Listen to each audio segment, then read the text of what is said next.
ಕವಡಿ ಕೆರೆ ಕವಡಿ ಅಮ್ಮನ ದೇವಸ್ಥಾನ, ಅದರ ಪಕ್ಕದಲ್ಲಿರತಕ್ಕಂಥ ಸರೋವರ.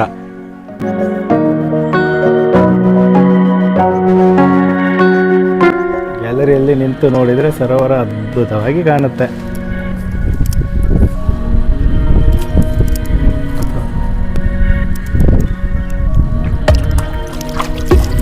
ಕೆರೆಯನ್ನು ಕಾಶಿಯಿಂದ ತಂದು ಅಂದರೆ ಜಲವನ್ನು ತಂದು ನಿರ್ಮಿಸಿದಾರಲ್ಲ, ಇದನ್ನು ನೋಡುವಾಗಲೂ ಹಾಗೆ ಅನಿಸುತ್ತೆ, ಕಾಶಿ ಘಾಟಲ್ಲಿದ್ದಾಗ ಅನಿಸುತ್ತೆ ಅಲ್ವಾ?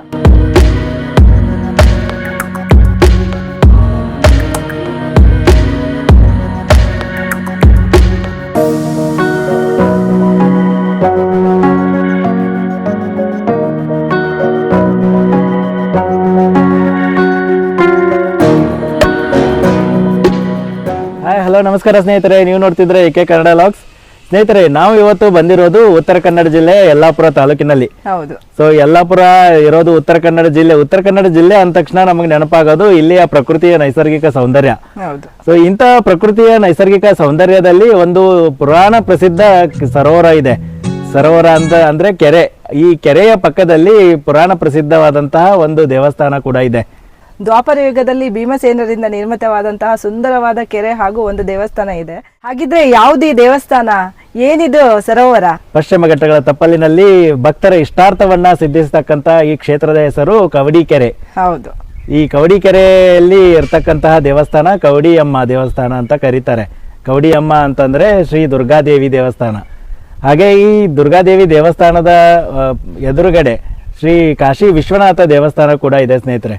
ಬನ್ನಿ, ಹಾಗಿದ್ರೆ ತಡ ಮಾಡೋದಕ್ಕೆ ಈ ದೇವಸ್ಥಾನದ ಒಂದು ಇತಿಹಾಸವನ್ನ ತಿಳಿಯೋಣ, ಈ ಕವಡಿ ಕೆರೆಯ ನಿಸರ್ಗ ಸೌಂದರ್ಯವನ್ನು ಅನುಭವಿಸೋಣ. ಬನ್ನಿ ಹೋಗೋಣ.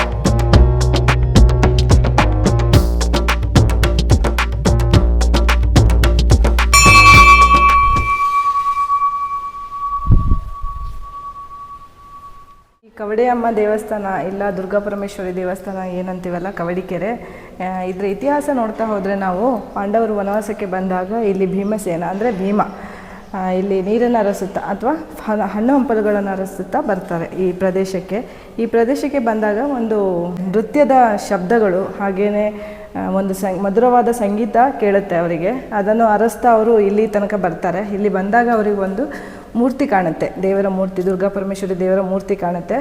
ನಂತರ ಅವರಿಗೊಂದು ಅಶರೀರವಾಣಿ ಆಗುತ್ತೆ, ಕಾಶಿಯಿಂದ ಕವಡೆಯಲ್ಲಿ ನೀರನ್ನು ತಂದು ಇಲ್ಲಿ ನನಗೆ ಜಲ ಬೇಕು ಅಂತ. ಆವಾಗ ಅದೇ ರೀತಿಯಾಗಿ ಅವರು ಮಾಡ್ತಾರೆ. ಅದೇ ರೀತಿಯಾಗಿ ಮಾಡಿದ್ರಿಂದ ಇದಕ್ಕೆ ಕವಡೆ ಕೆರೆ, ಇಲ್ಲಿ ಸೈಡಲ್ಲಿ ನಾವು ನೋಡ್ಬೋದು ದೊಡ್ಡದಾದ ಕೆರೆ ಇದೆ, ದೇವಸ್ಥಾನದ ಪಕ್ಕದಲ್ಲೇ ಇದೆ. ಹಾಗೆಯೇ ಈ ಕವಡೆಯಮ್ಮ ನಾವು ಏನು ಹೇಳ್ತೀವಲ್ಲ, ಕವಡೆಯಮ್ಮ ದೇವಸ್ಥಾನ ಸ್ಥಾಪನೆಯಾಯಿತು. ಈ ದೇವಸ್ಥಾನದ ಒಳಗಡೆ ಮಹಿಷಾಸುರ ಮರ್ದಿನಿ ಚಾಮುಂಡೇಶ್ವರಿ ದೇವಿ, ದುರ್ಗಾ ಪರಮೇಶ್ವರಿ. ಸೊ ಈಗಿನ ಕ್ಷೇತ್ರ ಕವಡಿಕೆರೆಯ ಉಲ್ಲೇಖ ಕೂಡ ಇದೆ ಅಂತೆ. ಸ್ಕಾಂದ ಪುರಾಣದಲ್ಲಿ ಸಹ್ಯಾದ್ರಿ ಖಂಡದಲ್ಲಿ ಇದು ಬರುತ್ತೆ. ಸ್ಕಂದ ಪುರಾಣದಲ್ಲಿ ಮೆನ್ಷನ್ ಇದೆ, ಅಂದರೆ ವನವಾಸಕ್ಕೆ ಬಂದಾಗ. ಹೌದು, ಪಾಂಡವರು. ಸೊ ಅದೇ ರೀತಿಯಾಗಿ ನೋಡಿ, ಅಲ್ಲಿ ವನವಾಸಕ್ಕೆ ಬಂದಾಗ ಗುಹಾದ್ವಾರದಲ್ಲಿ ಶ್ರೀದೇವಿಯು ಪ್ರತ್ಯಕ್ಷ ಆಗ್ತಾಳೆ. ಸೊ ಶ್ರೀದೇವಿ ಪ್ರತ್ಯಕ್ಷ ಆದ ತಕ್ಷಣ ಸೊ ಅಲ್ಲಿ ಕೂಡ ಒಳಗಡೆ ಕೂಡ ಮೂರ್ತಿ ರೂಪ ಮಾಡಿದ್ದಾರೆ ನೋಡಿ. ಅಲ್ಲಿ ವಾಯುಪುತ್ರ ವೈಕೋಧರನು ಕಂಡ ಕಾಶಿ. ಸೊ ಕವಡಿಯಲ್ಲಿ ನೀರು ತುಂಬಿಸಿಕೊಂಡು ಹೊರಟಂತಹ ಭೀಮ. ಸೊ ಭೀಮ ಕಾಶಿಯಿಂದ ಕವಡಿಯಲ್ಲಿ ನೀರನ್ನು ತಕ್ಕೊಂಡು ಬರ್ತಾರೆ. ಇಲ್ಲಿದೆ ಅಲ್ಲ? ಹೌದು. ಸೊ ಕವಡಿಯಲ್ಲಿ ನೀರನ್ನು ತಕೊಂಡು ಬಂದು ಆ ಕವಡೆ ನೀರಿನಿಂದ ಕವಡಿ ಕೆರೆಯನ್ನು ನಿರ್ಮಾಣ ಮಾಡ್ತಾರೆ. ಆ ಕವಡಿ ಕೆರೆ ನಿರ್ಮಾಣ ಆದ ತಕ್ಷಣ ಕವಡಿ ಕೆರೆಯ ದಡದಲ್ಲಿ ಶ್ರೀದೇವಿಯ ಸ್ಥಾಪನೆಯನ್ನು ಮಾಡ್ತಾರೆ. ಈ ಕವಡಿಯಮ್ಮ ದೇವಿ ಇಲ್ಲಿ ನೆಲೆಸ್ತಾರೆ. ಸೊ ಅದೇ ರೀತಿಯಾಗಿ ಈಗಿನ ಸಮಯದಲ್ಲಿರ್ತಕ್ಕಂಥ ಕವಡಿ ಕೆರೆ ಕವಡಿಯಮ್ಮನ ದೇವಸ್ಥಾನ.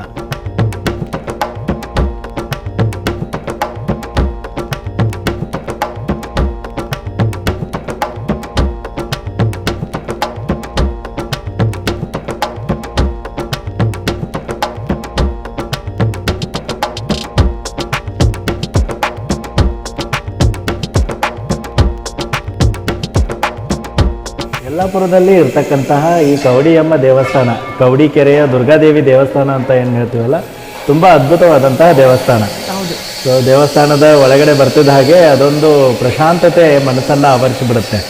ಸೊ ದೇವಸ್ಥಾನದ ಒಳಗಡೆ ಪ್ರಾಂಗಣ ನೋಡ್ತಿರಲ್ಲ, ಪ್ರಾಂಗಣದ ಎದುರುಗಡೆ ನೀವು ನೋಡ್ತಾ ಇರೋದು ಅದು ಘಂಟಾ ಮಂಟಪ. ಘಂಟಾ ಮಂಟಪದ ಒಳಗಡೆ ಇರೋದು ಗರ್ಭಗುಡಿ. ಅಂದರೆ ಪೂರ ಗಂಟೆಗಳು ಕಟ್ಟಿದ್ದಾರೆ, ಸುತ್ತಲೂ ನಾವು ನೋಡ್ಬೋದು. ಹೌದು, ತುಂಬ ಸುಂದರವಾಗಿದೆ ದೇವಸ್ಥಾನ. ದೇವಿಯ ಮೂರ್ತಿ ಕೂಡ ಅಷ್ಟೊಂದು ಆಕರ್ಷಿತವಾಗಿದೆ. ಹೌದು, ತುಂಬ ಅದ್ಭುತವಾದಂಥ ದೇವಸ್ಥಾನ. ನೀವು ಕೂಡ ಏನಾದರೂ ಯಲ್ಲಾಪುರಕ್ಕೆ ಬಂದಿದ್ದರೆ ಈ ಕವಡಿಕೆರೆಯ ದುರ್ಗಾದೇವಿ ದೇವಸ್ಥಾನಕ್ಕೆ ಭೇಟಿ ಕೊಡೋದನ್ನು ಮಾತ್ರ ಮರಿಬೇಡಿ ಸ್ನೇಹಿತರೆ.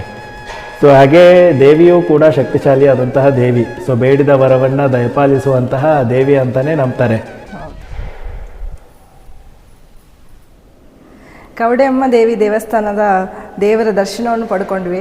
ಹಾಗೆಯೇ ಹೊರಗಡೆ ಬರ್ತಿದ್ದಂಗೆ ನಮಗೆ ಒಂದು ವಿಶಾಲವಾದ ಸರೋವರ ಅಥವಾ ಕೆರೆ ಅಂತ ಹೇಳ್ಬೋದು ಕಾಣುತ್ತೆ. ದ್ವಾಪರ ಯುಗದಲ್ಲಿ ಭೀಮಸೇನರಿಂದ ನಿರ್ಮಿತವಾದ ಕೆರೆ. ಬನ್ನಿ ಹೋಗೋಣ, ಅದನ್ನು ನೋಡ್ಕೊಳ್ಳೋಣ. ಇಲ್ಲೇ ಪಕ್ಕದಲ್ಲೇ ಇರ್ತಕ್ಕಂತಹ ಸರೋವರ ಕೆರೆ.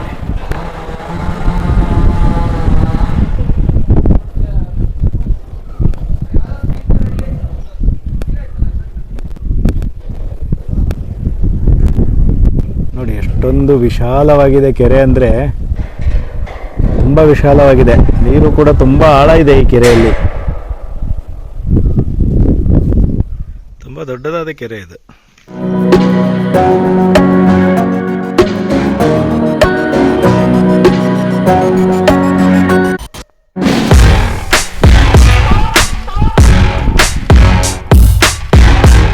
ಅಲ್ಲ, ಈ ಕೆರೆಯನ್ನು ಕಾಶಿಯಿಂದ ತಂದು ಅಂದರೆ ಜಲವನ್ನು ತಂದು ನಿರ್ಮಿಸಿದಾರಲ್ಲ, ಇದನ್ನು ನೋಡುವಾಗಲೂ ಹಾಗೆ ಅನಿಸುತ್ತೆ, ಕಾಶಿ ಘಾಟಲ್ಲಿ ಇದ್ದಾಗ ಅನಿಸುತ್ತೆ ಅಲ್ವಾ?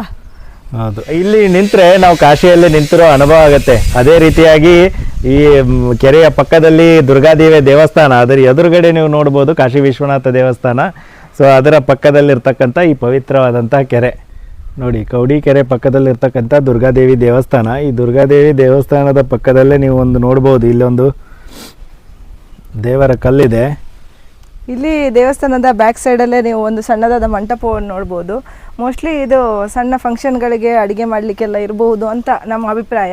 ಹಾಗೆಯೇ ಮುಂದುಗಡೆಯಲ್ಲಿ ನಾವು ನೋಡ್ಬೋದು ಯಾಗಶಾಲೆ ಆಗ್ತಾ ಇದೆ. ಹಾಗೆಯೇ ಇಲ್ಲಿನೂ ಕಾಮಗಾರಿಗಳು ಆಗ್ತಾನೆ ಇದೆ.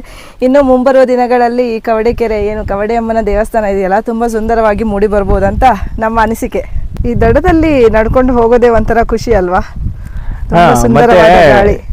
ಇಲ್ಲಿ ಅಂದ್ರೆ ಸಾಯಂಕಾಲದ ಹೊತ್ತಿಗೆ ಒಂದು ವಿಹಾರ ಮಾಡಲಿಕ್ಕೆ ತುಂಬಾ ಪ್ರಶಸ್ತವಾದಂತಹ ಸ್ಥಳ. ಹೌದು. ಅದೇ ರೀತಿಯಾಗಿ ಅನೇಕರು ಈ ಕವಡಿಕೆರೆಯನ್ನ ಪಿಕ್ನಿಕ್ ಸ್ಪಾಟ್ ಆಗಿ ಗುರುತಿಸಿದ್ದಾರೆ. ಸೊ ಇಲ್ಲಿ ಕೆಲವೊಂದಿಷ್ಟು ಜನರು ಪಿಕ್ನಿಕ್ಗಾಗಿನೇ ಇಲ್ಲಿ ಬರ್ತಾರೆ. ಈ ದೇವಸ್ಥಾನದ ಟೈಮಿಂಗ್ ಬಂದ್ಬಿಟ್ಟು ಬೆಳಿಗ್ಗೆ 7 ಗಂಟೆಗೆ ಓಪನ್ ಆದರೆ 12 ಗಂಟೆ ತನಕನೂ ಮಧ್ಯಾಹ್ನ ಓಪನ್ ಇರುತ್ತೆ. ಹಾಗೆಯೇ ಮಿಡ್ಲಲ್ಲಿ ಬಂದ್ ಆಗಿರುತ್ತೆ. ಆಮೇಲೆ ನೆಕ್ಸ್ಟ್ 6:30 ಸಂಜೆ 6:30 ಓಪನ್ ಆಗಿರುತ್ತೆ. 9 ಗಂಟೆ ತನಕನೂ ಓಪನ್ ಆಗಿರುತ್ತೆ. ಹಾಗೆಯೇ ನವರಾತ್ರಿ ಸಂದರ್ಭದಲ್ಲಿ ಇಲ್ಲಿ ತುಂಬ ಒಳ್ಳೆಯ ಉತ್ಸವಗಳು ನಡೀತದೆ. ಹಾಗೆಯೇ ಅಕ್ಟೋಬರ್ನಲ್ಲಿ ಇಲ್ಲಿ ಜಾತ್ರೆಯೂ ನಡೀತದೆ. ನೋಡ್ತಾ ಇದ್ದೀರಲ್ಲ, ಇದೇ ಹೊಸದಾಗಿ ನಿರ್ಮಾಣ ಆಗ್ತಾ ಇರತಕ್ಕಂತಹ ಯಾಗಶಾಲೆ.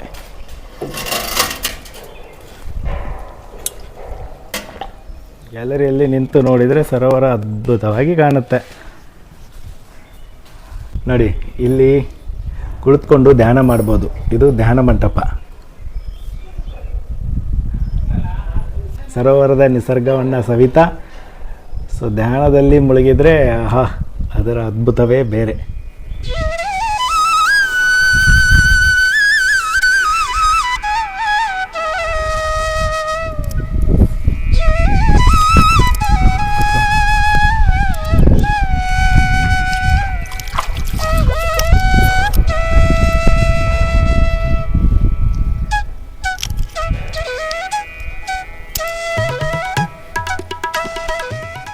ಎಷ್ಟು ಸುಂದರವಾದ ಪರಿಸರ ಅಲ್ಲ?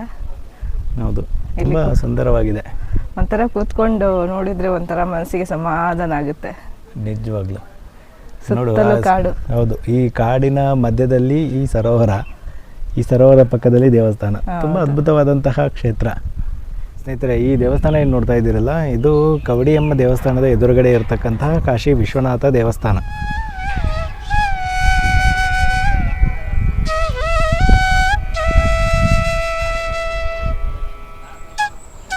ಮಾರಣಗುಳೆ ಅಂತಾರಂತೆ ಇದಕ್ಕೆ, ಅಂದರೆ ಈ ಪ್ಲೇಸಿಗೆ.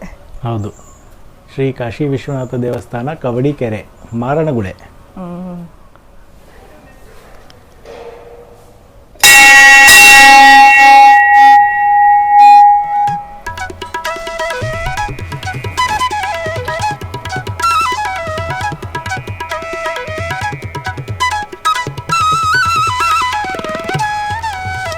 ಗಣಪತಿ ದೇವರು ಮತ್ತು ಕಾಶಿ ವಿಶ್ವನಾಥ ದೇವರು. ಕಾಶಿ ವಿಶ್ವನಾಥ ದೇವಸ್ಥಾನದ ಪಕ್ಕದಲ್ಲಿ ಇಲ್ಲಿ ಒಂದು ಸಣ್ಣ ಗುಡಿ ಇದೆ. ದೇವರ ಕಲ್ಲು, ಕ್ಷೇತ್ರಪಾಲರಿದ್ದಾರೆ ಇಲ್ಲಿ. ನೋಡಿ ಸ್ನೇಹಿತರೆ, ಇದೇ ಕವಡಿಕೆರೆ ಕವಡಿ ಅಮ್ಮನ ದೇವಸ್ಥಾನ. ಅದರ ಪಕ್ಕದಲ್ಲಿರತಕ್ಕಂಥ ಸರೋವರ ಈ ಬದಿಯಿಂದ ಹೀಗೆ ಕಾಣುತ್ತೆ ನೋಡಿ, ತುಂಬ ವಿಶಾಲವಾದಂಥ ಸರೋವರ. ವಿಶಾಲ ಇದೆ ಅಲ್ಲ? ಹೌದು, ತುಂಬ ವಿಶಾಲವಾಗಿದೆ ನೋಡಿ, ಎಷ್ಟೊಂದು ಅದ್ಭುತವಾಗಿ ಕಾಣುತ್ತೆ. ವಾಹ್, ನೋಡಿದ್ರಲ್ಲ ಸ್ನೇಹಿತರೆ, ಯಲ್ಲಾಪುರದಲ್ಲಿ ಇರತಕ್ಕಂತಹ ಕವಡಿ ಕೆರೆ ಹಾಗೂ ಕವಡಿ ಕೆರೆಯ ಪಕ್ಕದಲ್ಲಿರ್ತಕ್ಕಂಥ ಕವಡಿಯಮ್ಮ ದೇವಸ್ಥಾನ. ಹೌದು, ಬಹಳ ಸುಂದರವಾದ ದೇವಸ್ಥಾನ. ಹೌದು, ಪ್ರಕೃತಿ ಮಧ್ಯದಲ್ಲಿರುವಂತಹ ದೇವಸ್ಥಾನ. ಸೊ ಅದೇ ರೀತಿಯಾಗಿ ಕಾಶಿ ವಿಶ್ವನಾಥ ದೇವರ ದರ್ಶನವನ್ನು ಪಡೆದು ನಾವಂತರೂ ಪುನೀತರಾದ್ವಿ. ಸೊ ಅದೇ ರೀತಿಯಾಗಿ ಈ ವಿಡಿಯೋ ಮುಖಾಂತರ ನೋಡ್ತಕ್ಕಂಥ ನಮ್ಮ ಎಲ್ಲ ವೀಕ್ಷಕರಿಗೂ ಈ ಕವಡಿ ಅಮ್ಮ ದುರ್ಗಾದೇವಿಯು ಆಶೀರ್ವದಿಸಲಿ, ಅವರ ಇಷ್ಟಾರ್ಥಗಳನ್ನು ಸಿದ್ಧಿಸಲಿ ಅಂತ ಹೇಳ್ತಾ, ಸೊ ಇವತ್ತಿನ ವಿಡಿಯೋನ ಇಲ್ಲಿಗೆ ಎಂಡ್ ಮಾಡ್ತಾ ಇದ್ದೀವಿ ಸ್ನೇಹಿತರೆ. ನಿಮಗೂ ಈ ವಿಡಿಯೋ ಇಷ್ಟವಾಗಿದ್ದಲ್ಲಿ ಲೈಕ್ ಮಾಡಿ, ನಿಮ್ಮ ಫ್ಯಾಮಿಲಿ ಫ್ರೆಂಡ್ಸ್ಗಳ ಜೊತೆ ಶೇರ್ ಮಾಡ್ಕೊಳ್ಳಿ. ಹಾಗೆ ನಮ್ಮ ವಿಡಿಯೋನ ಹೊಸದಾಗಿ ನೋಡ್ತಾ ಇದ್ರೆ ನಮ್ಮ ಚಾನಲ್ಗೆ ಹೋಗಿ ಸಬ್ಸ್ಕ್ರೈಬ್ ಮಾಡಿ ಅಂತ ಹೇಳ್ತಾ ಇವತ್ತಿನ ವ್ಲಾಗನ್ನು ಇಲ್ಲಿಗೆ ಎಂಡ್ ಮಾಡ್ತಾ ಇದ್ದೀವಿ. ಬಾಯ್ ಬಾಯ್ ಫ್ರೆಂಡ್ಸ್. ಬಾಯ್ ಬಾಯ್. ನೆಕ್ಸ್ಟ್ ವಿಡಿಯೋದಲ್ಲಿ ಮತ್ತೆ ಸಿಗೋಣ.